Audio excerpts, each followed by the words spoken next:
Buenos días, tardes, noches, amigos, donde quiera que estéis y cuando paséis un ratito con nosotros, Julián y Océano, hablando sobre nuestra pasión, como siempre, el tarot y la cartomancia. Hoy nos hemos propuesto reunir y explicar lo que consideramos que son las 3 claves del éxito en una consulta al tarot. Para que una consulta al tarot sea totalmente exitoso, creemos que tiene 3 claves. ¿Verdad, Julián? Este es un tema fundamental porque al final el tarot es una herramienta valiosa y hasta cierto punto compleja de entender. Y el éxito tiene su contrapartida en el fracaso. El fracaso sería el error. El éxito sería ¿no es cierto?, hacer una lectura correcta, ya sea como predicción o como lectura, porque si la pregunta está referida a pasado, que no es una predicción. Que las cartas reflejen claramente la significación de lo que se está buscando y que el pronóstico o el resultado, porque puede ser a pasado, como bien dices, sea certero, se demuestre, se compruebe. Y en realidad resumir eso en 3 claves es clave. Valga la redundancia. Como somos fanáticos según de nuestro esquema, de los dibujitos, hemos aquí hay un magistral esquema que si es muy complejo nos avisan y nosotros lo explicamos con mayor detención.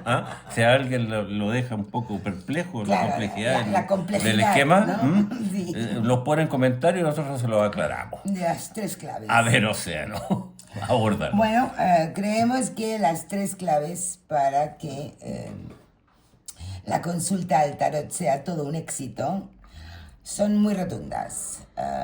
Por este orden. Hay que plantear bien la pregunta, hay que lanzar bien las cartas. Digo lanzar porque ya sabéis que aborrezco la palabra tirar. Y, por supuesto, hay que leerlas bien.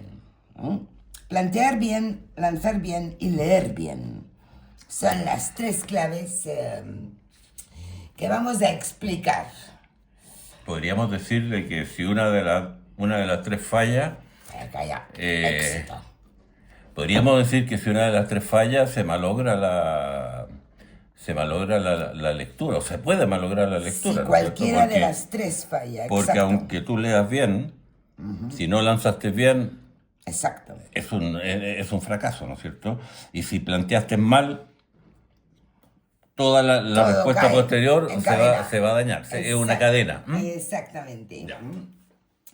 Con respecto a leer bien, como la totalidad de nuestro canal está dedicado a ello, no nos vamos a repetir.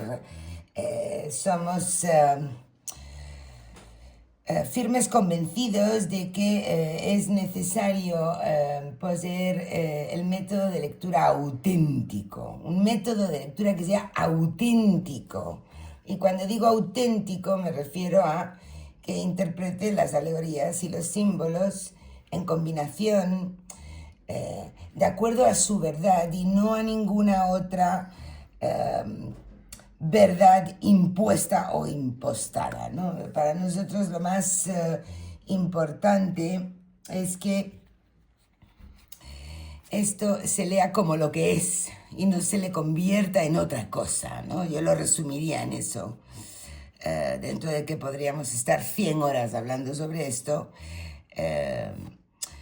el método auténtico, con la autenticidad me refiero al respeto absoluto de lo que uno está viendo y a utilizar las herramientas que tenemos en nuestra propia mente para descifrarlo y decodificarlo en lo que es, no ponerle cosas, no decirle lo que tiene que ser, sino respetarlo en su autenticidad. Eso es como yo resumiría a lo que nos referimos con leer bien, para quitárnoslo de en medio, puesto que no es el grueso del vídeo de hoy y sí es el grueso de la totalidad de nuestro canal. Claro, bueno, tú ya lo dijiste todo, ya no me queda nada que decir, pero en todo caso, pero en todo caso, el leer bien le hemos dedicado un porcentaje altísimo de los 190 y tantos vídeos que tenemos a nuestro haber. Por lo tanto, lo hemos tratado latamente. Sin embargo, desde nuestra posición, yo rescataría dos conceptos, que tú ya los dijiste, obviamente, pero los quiero resaltar. Autenticidad y respeto. ¿Mm? Uno tiene una herramienta que es muy compleja, hermosa y variable y muy multifacética, que se basta por sí misma para cumplir su función, y nuestra posición es que leer bien es utilizar esa herramienta con autenticidad, o sea, no colgándole cosas y con el máximo respeto, que significa prácticamente lo mismo, porque si yo le empiezo a colgar cortinajes y ropajes a algo que ya es en sí una Una cosa, totalidad. una totalidad, simplemente estoy poniendo el accesorio y me estoy desviando del uso auténtico de la herramienta, y por lo tanto, Faltándole al respeto. ah, Y por lo tanto, por faltándole eso es al que respeto. autenticidad y respeto van Sí. muy unidos, y yo creo que esa es la clave para leer bien, más allá de nuestra posición específica, ¿no es cierto? De cómo hemos buscado esa autenticidad y ese respeto. Pero antes que poder ponerse a leer el vaticinio y el resultado, el comunicado del tarot, hay que haberlo lanzado bien. ¿M? Lanzar, tirar o el proceso de barajar con un tipo de logro que tú vas a explicar ahora, y seleccionar las cartas. Ahí hay una magia que todos hemos vivido. Ayer vi una publicación de un amigo, lástima que no la tengo a mano. Él se fue a calcular la combinatoria de naipes, el número, la cifra de combinatoria de respuestas que podían salir. Creo que eran una simple tríada, y era una cantidad que no puedo ni pronunciar, ¿no? Entonces, esas cartas que van a ser seleccionadas y que van a ser expuestas tienen algo mágico, el proceso. Y es lo que nosotros llamamos lanzar bien. Hay que alcanzar un estado premeditativo, ¿verdad, Julián? Es que aquí hay mucho paño que cortar, porque esto de lanzar bien, a mi juicio, es subestimado por la mayoría de los practicantes de la cartomancia. Sí, sí, Es subestimado y creen que leyendo bien basta, exacto. y resulta de que no es así, de No, que tú no sacas nada con leer bien si no has lanzado bien. ¿Y qué exactamente. significa lanzar bien? Es llegar a un estado mental hasta cierto punto neutro, pero con conectividad, Sí, ¿m? Que permita que el tarot pueda expresarse en toda su plenitud, sin interferencias externas provenientes de nuestra propia mente o de nuestra propia voluntad. sí. Ahora, nosotros ese punto lo hemos tratado en extenso. ¿No? Tenemos uno de nuestros acápites más importantes de nuestra metodología, buscando justamente el estado de equilibrio, objetividad, inocencia, pero con conectividad. ¿Ah? Y eso que... A ver, hay una frase que a mí me gusta mucho, que la contradicción es solo aparente. La contradicción es solo aparente porque tú, al lograr ese estado que nosotros le llamamos el estado del testigo, Del que es testigo. un estado de una persona que observa, pero no interviene, no interviene con su voluntad, con su prejuicio, con su creencia, con su moralidad, con lo que sea, le permite una conectividad directa hacia la tirada, sin interferencias de tipo mentales que dañan indudablemente esa conectividad. Por lo tanto, decir que es un estado de objetividad con conexión no es una contradicción. Exacto. Es una cosa absolutamente complementaria.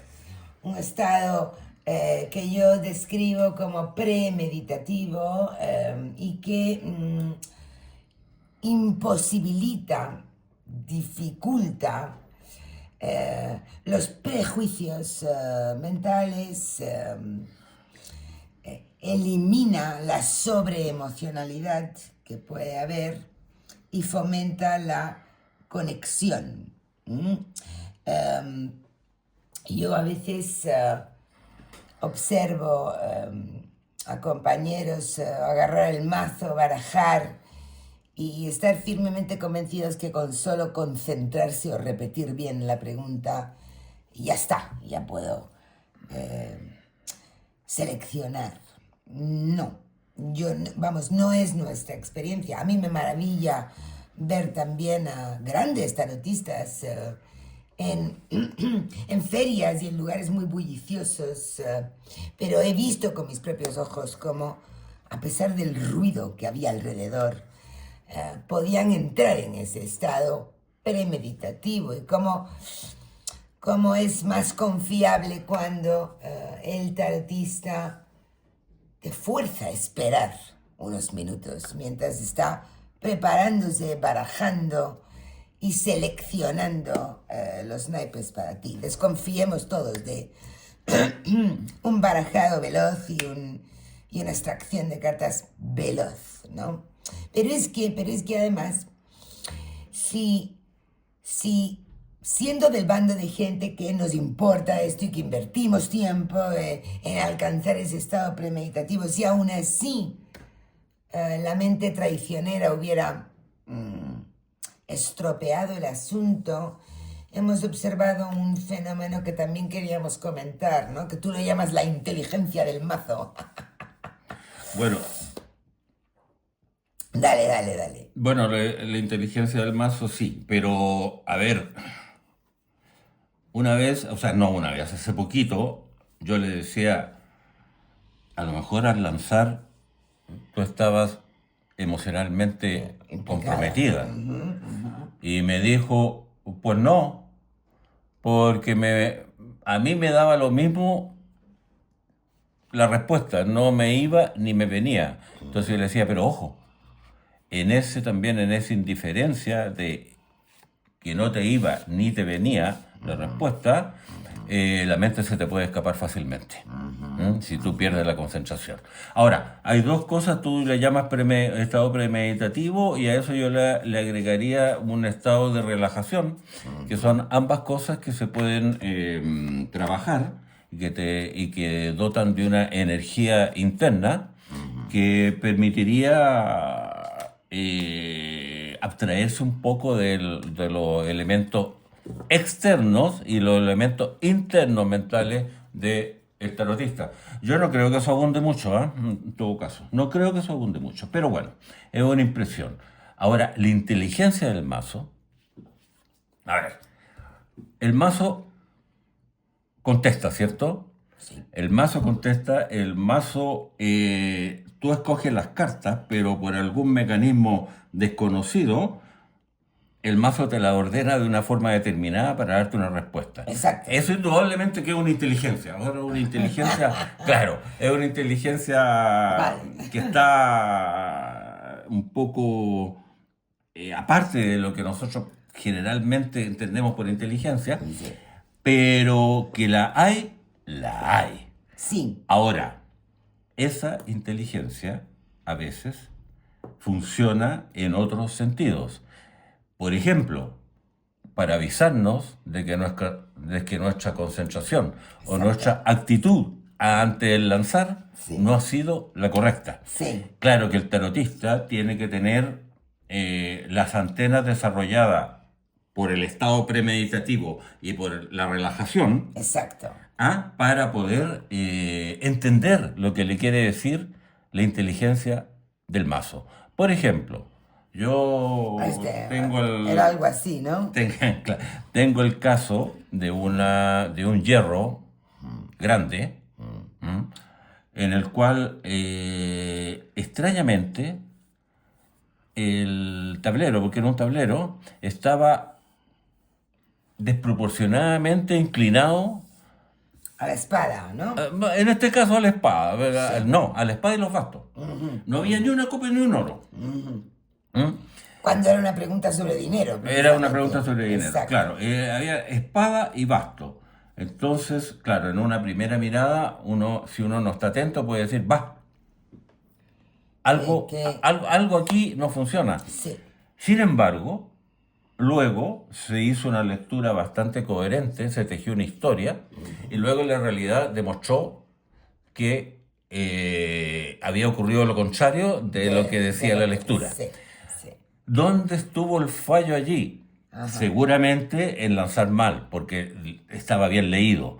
Ahora, el tarotista tiene que tener las antenas como para decir, algo aquí no cuadra. Algo no me El cuadra. tarot me está tratando de decir algo, mejor recojo y espero un rato Sí, y tiro de nuevo exacto. para ver si que en realidad el asunto estaba bien. Otro ejemplo que hubo también en el cual en una situación que era muy compleja, salieron puros oros y copas, Exacto. ningún arcano mayor conflictivo, Sí, exacto. cosa que costaba creer que pudiera estar el tarot respondiendo adecuadamente a la consulta. Nuevamente ahí la inteligencia del mazo estaba diciendo, "Oh, cuidado, que no lanzaste bien, no lanzaste bien, tranquilízate y lanza de nuevo". Entonces, esta inteligencia del mazo tiene muchas maneras de comunicar cosas y el tarotista tiene que estar muy atento como para poder distinguir el mensaje que de repente es un mensaje diferente a contestar a lo que se está consultando. Y luego además, que seguro que algunos compañeros me van a comprender esto, luego además en la relación que se da entre uno y su mazo ocurren cosas. A mí me pasa esta. Si yo empiezo a consultar y el diablo empieza a salir, yo sé ya inmediatamente que algo está mal y que no es el momento o el día, yo no estoy logrando la conexión, yo no, algo. Este para mí es un gran chivato. Y las dos cosas que tú comentabas. Un tablero totalmente cargado hacia un palo, por ejemplo, es otro aviso, ¿no? No me gusta hablar así porque parece que estamos hablando de que el mazo fuera un señor que nos da avisos, pero sí queríamos comentar que lanzar bien requiere básicamente de dos cosas. Una dominada destreza para alcanzar ese estado premeditativo y una conexión para cualquier aviso o señal que nos dé, estar atento a percibirlo y a notarlo, no tirarse en plancha a leer indistintamente de lo que haya salido, tener todo eso en cuenta, ¿no? Hay una cosa que me gustaría comentar. Cuando hablamos de estado premeditativo y de relajación, parece que dijéramos que llega el consultante, tiene que fuera una consulta presencial, Sí. y nosotros le decimos, a ver, espere un momentito, y vamos a echar una cortina, nos ponemos una túnica blanca, sacamos No, un cojín, claro que y estamos ahí en estado meditativo 10 minutos, 15 minutos, Eso cuando se domina, se hace y enseguida. propiciando un estado relajativo. No. Este actitud de premeditación y de relajación puede lograrse en pocos segundos cuando la persona ha tenido un desarrollo de ese ámbito. O sea, Exacto. hay sistemas relajativos que dura media hora, 45 minutos, Sí. y hay un sistema relajativo instantáneo, que puede ser 10-15 segundos, por ejemplo, que a ti te sirve O mucho, 30. te sirve mucho en la sala de espera del dentista, ¿no es cierto? Sí, Entonces, sí. ya. Entonces, ambos estados, si están desarrollados dentro de la persona, pueden ser logrados en muy poco lapso de tiempo, de manera de que sea coherente y útil en una consulta de tarot que de repente tiene que ser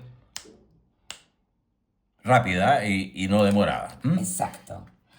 Entonces, en este recorrido a la inversa que estamos haciendo del proceso, de lo que creemos que son las 3 claves del éxito en una consulta al tarot, leer bien es el último paso, lanzar bien es el paso intermedio y el inicial, que quizás es al que menos atención se le presta, es el que tiene el verdadero don y poder de estropear todo el proceso, si no se asegura uno que se cumplen ciertos puntos. La pregunta, hay que dejar claro que la pregunta, y esto lo vemos mucho en nuestros alumnos, ¿no?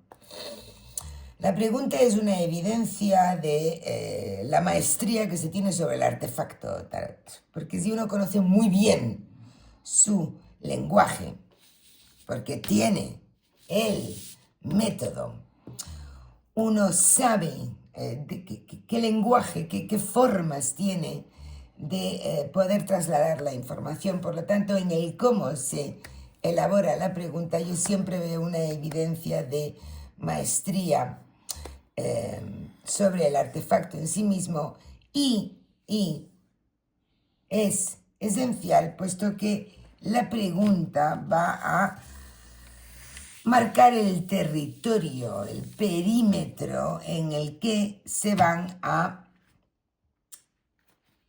presentar y significar los naipes, porque lógicamente el rey de oros es el rey de oros, pero en una pregunta sobre salud y medicina va a adquirir una significación. En una pregunta sobre un inspector de Hacienda va a adquirir otra significación. Es decir, es la pregunta la que define el perímetro que le da la significación a los símbolos. Y por lo tanto, la pregunta es el nacimiento de todo el proceso.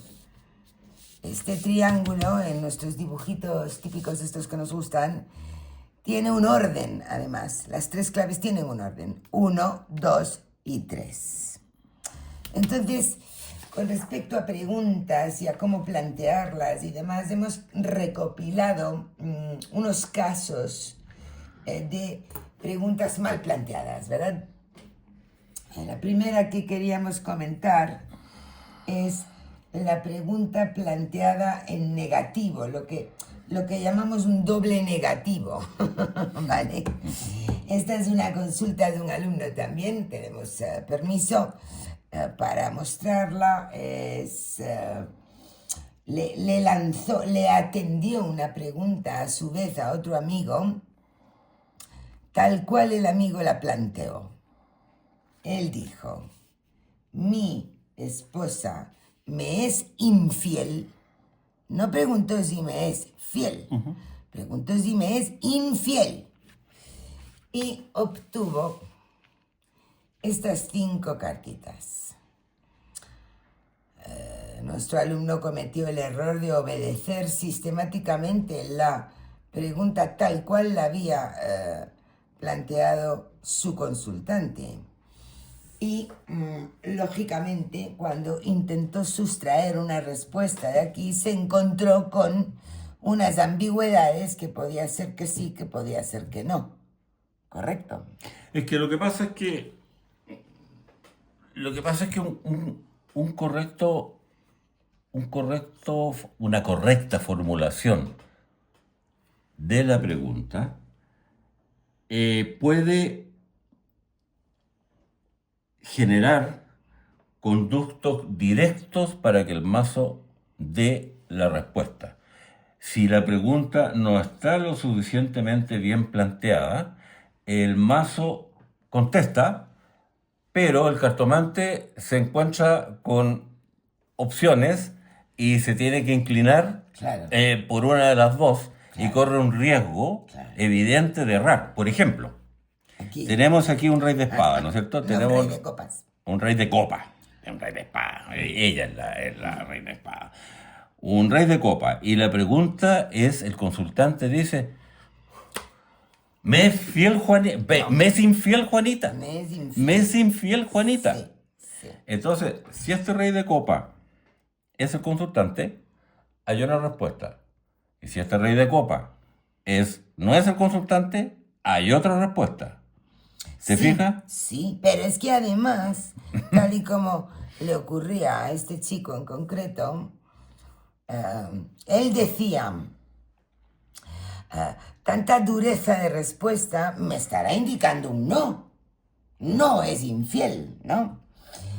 Pero, suponiendo que este sea su marido y mi consultante, estas espadas clavadas en su espalda indican traición. O sea, estaba realmente metido en un mar de ambigüedades y no lograba concretar si la esposa le era infiel. Todo por plantear mal la pregunta. Claro, porque el hecho de que la tirada sea muy dura, ante la pregunta de si Juanita me es infiel, puede ser un no, o puede ser un sí, Doble. porque la infidelidad es dura, la Exacto. infidelidad es Exacto. compleja, ¿me entiendes? Doble Entonces, negativo, doble claro, negativo. en doble negativo. Entonces, si este es el consultante, le está haciendo infiel, po. Y si este es otro personaje, ella está rechazando al otro personaje, por lo Exacto. tanto le es fiel. Por ejemplo. Entonces, demasiadas opciones por salen. plantear la pregunta en negativo, se abre una puerta de ambigüedad. Ahora, si él hubiera dicho, ¿me es fiel Juanita? El asunto se aclara. Y todavía mejor, Como sí, es nuestra relación. exactamente, exactamente. Es decir, siempre va a dar mucho mejor resultado una pregunta abierta de exploración y preferiblemente en positivo. Abierta y en positivo vamos a identificar el sí y el no que tanto anhela todo el mundo más claramente que si la planteamos cerrada y en negativo. Este era un ejemplo. Un ejemplo de cómo la pregunta mal planteada Mal puede planteada. chopear Exactamente. una tirada. Un par de ejemplos que hemos traído tienen que ver con lo que yo llamo la pasividad o la búsqueda de consejo. Hay personas que tratan al mazo como si fuera poco más que un abuelito amable que sabe lo que es bueno para nosotros y nos va a dar un consejo directamente, haciendo un planteamiento de pregunta muy pasiva. Por ejemplo, tenemos este caso, donde el consultante preguntó, ¿debería retomar mis estudios? Querido Tarot, dime, ¿debería yo retomar mis estudios? ¿Qué le pasó a este alumno? También se enfrentó Que encalló. ante una Sí. ambigüedad, ¿no es cierto? Porque por el bateler, por la posición del bateler, por la posición final del bateler, ¿cierto? Ajá. Esto puede ser de que en este minuto él está bloqueado en su desarrollo, por ende, estudios le va a dar un know-how, manejo, un know-how que no tiene en este minuto, ¿no es cierto? Sí. Pero puede ser también de que retomar los estudios le signifique un bloqueo y un autoengaño creyendo que está aprendiendo en circunstancias que no lo está. El embaucador como clave de respuesta era, volviendo al punto de la inteligencia del mazo, la forma en la cual el mazo le decía, por favor, hombre, no me pidas consejo y plantea la pregunta, ¿no? ¿Cuál es el resultado? ¿Cuál será el resultado si retomo mis estudios? Es como hay que pedirle información al tarot. Claro, yo me recuerdo de la clásica pregunta que me hicieron a mí, que es un clásico para mí porque la recuerdo, y es hace muchos años, que entró un joven a las 7 de la tarde a donde estaba yo y me dijo, le quiero hacer una consulta. Cuénteme. Sí, Y me dijo, es una de tus ¿qué favoritas. debería hacer yo para que no me siga yendo como me está yendo? Sí. Ahí está el típico ejemplo, ¿cierto? Sí. Bien, vamos a la otra. En esta línea de pasividad, esta era mía, esta es una alumna mía, que preguntó directamente qué debo hacer para abandonar un hábito malsano que tengo. Era el tabaco, no era el vino, si es lo que estáis pensando. ¿Era fumadora? Fumadora, Ya. sí. Amiga mía, en varios sentidos. Entonces, lo hizo mal. ¿Qué debería hacer yo para dejar de fumar? Primero, es una pregunta estúpida en sí misma, pero venga, vale. Supongamos que realmente está queriendo pistas, ¿no? De por dónde empiezo, voy al médico, tomo este tratamiento, tomo este otro. Pero no, la lanzó pasiva y queriendo que el mazo le diga lo que tiene que hacer, ¿no? Y entonces va el mazo y le planta un 9 de espadas con una estrella, siendo la alegoría mayor presente la estrella y un montón de naipe amable. Es la forma, no es la más, porque la del bateleur estuvo muy bien, ¿no? Pero es una forma muy rotunda también de alertarle.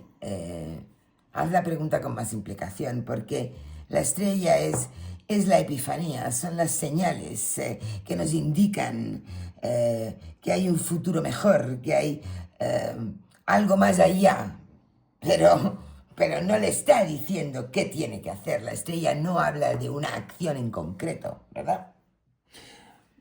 Claro, aquí yo creo que por el hecho del mal planteamiento de la pregunta, Claro, está posibilitando y dejando una carretera muy bien pavimentada hacia el acomodo.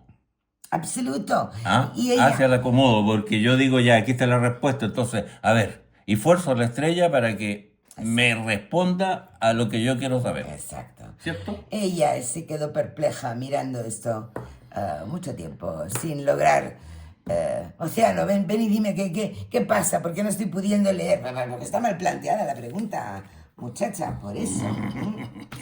Bueno, entonces llevamos ya la del doble negativo, llevamos ya lo de por favor evitemos las preguntas pasivas de qué debo hacer yo, dime lo que tengo que hacer. No, hay que implicarse, hay que mancharse las manos y preguntar, si yo hago esto, ¿cuál será el resultado? Si yo elijo este otro camino, ¿cuál será el resultado? O sea, activo, tomar una posición activa ante lo que uno quiere saber. Sí. Hay un cuarto punto que ¿Tercero? queríamos... Perdón, tercer punto, sí, el prejuzgadas, las preguntas prejuzgadas. Este es un caso escalofriante que tienes tú, ¿no? Escalofriante. Sí, escalofriante porque... Bueno, escalofriante en doble sentido en realidad. La consultante que entra y te pregunta que cuándo va a morir su tía, ¿no? También hace muchos años, cuando yo veía el tarot presencialmente, Sí. y quiero acotar que no fue el único ejemplo de una pregunta de este tipo, ¿eh? No fue el único ejemplo, fueron varios. Pero esta me impresionó. Fue una señora que me dice, se sienta y me dice, ¿sabe qué? tengo una sola pregunta. Esto es ¿Que todo. se chata? Le dije yo, me dijo, quiero saber si mi tía Filomena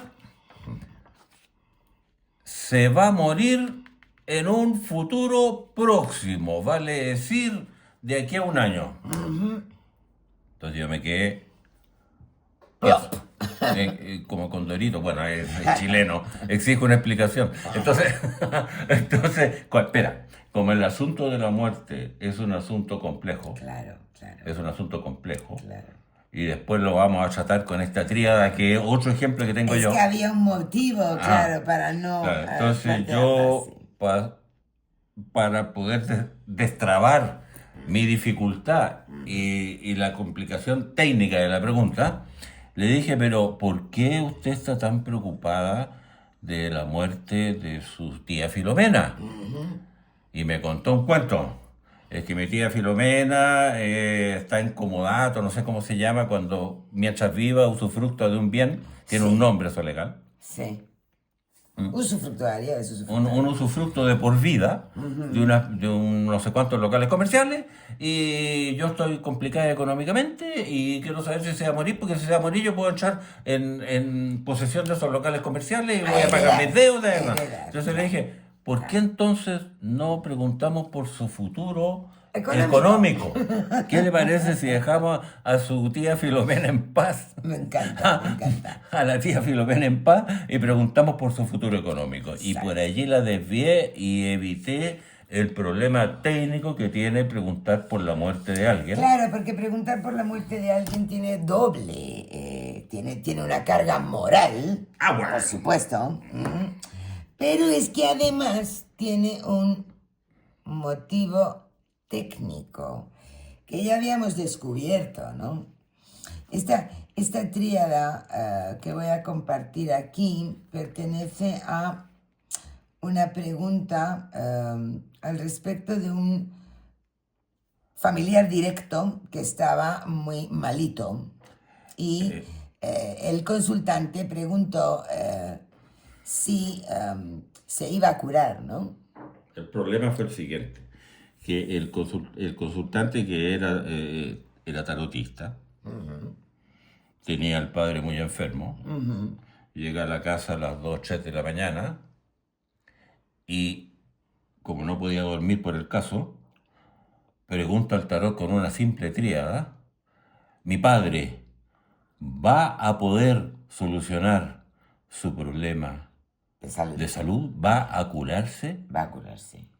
Se le salieron hasta 3 cartas. Y él dijo, lucha cruenta, lucha terrible, pero un gran logro. Mi padre se va a salvar. Y se fue a dormir muy tranquilo. Muy tranquilo. Y a las 6 de la mañana lo llama a su hermano y le dice que el padre había fallecido. Exacto. Entonces, ¿cuál fue la interpretación? ¿Debería haber sido la interpretación real? Es que lo hemos comprobado varias veces esto. El mazo habla sobre la muerte de formas diferentes y también muy vinculado al tipo de vida y al tipo de persona que va a partir, ¿no? En este caso nos estaba hablando de trascendencia, claramente, de una fortaleza totalmente debilitada y una trascendencia. Pero era exquisitamente lógico que el pobre hijo hiciera una lectura positiva del mundo, que la alegoría del mundo también alude a los grandes logros. La pregunta estaba mal, es que estaba mal la pregunta, ¿vale? Es que primero no se debe de preguntar al respecto de el partir de una persona. Yo comprendo que, bueno, que hay momentos y necesidades y que, bueno, quien sepa leer el tarot caiga en esa tentación. Pero este ejemplo lo queríamos compartir porque no es el primero ni el único que hemos recogido en nuestra historia sobre cómo el tarot para hablar de muerte y de partir emplea lenguajes sutiles, sofisticados, hay que tener mucha información al respecto del protagonista que va a partir. O sea, Es que, difícil. es que el tema de la muerte es un tema muy complejo Es muy claro, de nuestra existencia. Exacto. Es muy complejo y muy sensible. Exacto. Y el tarot con su inteligencia, vuelvo a la inteligencia del mazo, tiene múltiples senderos como para poder responder, Claro. más allá de que salga el esqueleto en la muerte, ¿no es cierto? Eso no sale nunca. Con alguna espada alta, ¿no es cierto? Que eso ya implique que el deceso sea inminente, ¿no? Entonces, aquí contestó de una manera bastante sutil. Sí. Y sofisticada, porque uno puede decir el mundo, la mejor carta del mazo, salvado está. Pero también es la carta de la trascendencia. ¡Claro! De trascender y de partir, ¿eh? O sea, entonces, también es el fin de ciclo, es complicado. Jamás se debió tirar, desde luego, con 3 cartas, y desde luego jamás se debió hacer esa pregunta. Y como esto ya lo sabíamos claramente, pues queríamos utilizarlo para ilustrar que a veces se requiere de una pedagogía, como tú hiciste en aquel caso, ¿no? Con la tía Filomena. Claro. Entonces, no siempre hay que obedecer literalmente la pregunta tal y como la pronuncia y verbaliza el consultante, porque el tarotista es quien conoce el mazo, quien sabe lo que tiene en las manos, y debe de indagar un poco más, ¿no? Excepto si va a hacer el acto de valentía de tirar un tablero ciego, que a nosotros nos gusta hacer eso y lo hacemos, pero entonces es un tablero y es ciego, es abierto, no es con pregunta cerrada. Un cuarto y último caso quería yo mencionar, porque también lo he visto en algunos alumnos, que son las preguntas en condicional. Esto hay que evitarlo por todos los medios. Preguntas en condicional quiere decir cuando alguien quiere indagar algo que ocurriría si previamente se hubiera dado otra cosa, ¿no? Y si yo consiguiera ese trabajo, ¿me llevaría bien con los compañeros? A ver, primero, no sabes si has conseguido el trabajo. Pregunta primero si vas a conseguir. Ya se lo vas a conseguir. Y luego pregunta cómo va a ser el ambiente del equipo. Pero esto, aunque a los más expertos les sorprenda, os digo que lo veo bastante a menudo. Preguntas en condicional. Si ocurriera esto, ¿cómo sería después? Esto es implanteable, inabordable. Por lo tanto, sí queríamos queríamos comentar en más detalle, como hemos hecho, que el planteamiento y la pregunta es clave, que el orden es 1, 2 y 3. No solo estas son las 3 claves para el éxito, sino que tienen un orden específico, ¿no? Pregunta, lanza y lee. Exacto. Espero que con... Pregunta bien, lanza bien y lee bien. Y lee bien. Entonces, espero que con este video, que lo hemos hecho con mucho cariño y con mucho empeño, se haya aclarado este complejo esquema que en el cual partimos. La sofisticada forma geométrica. La sofisticada gráfica. Bueno, amigos, esperamos haberos aportado algo. ¿Algo más? Besos para todos. Hasta la próxima.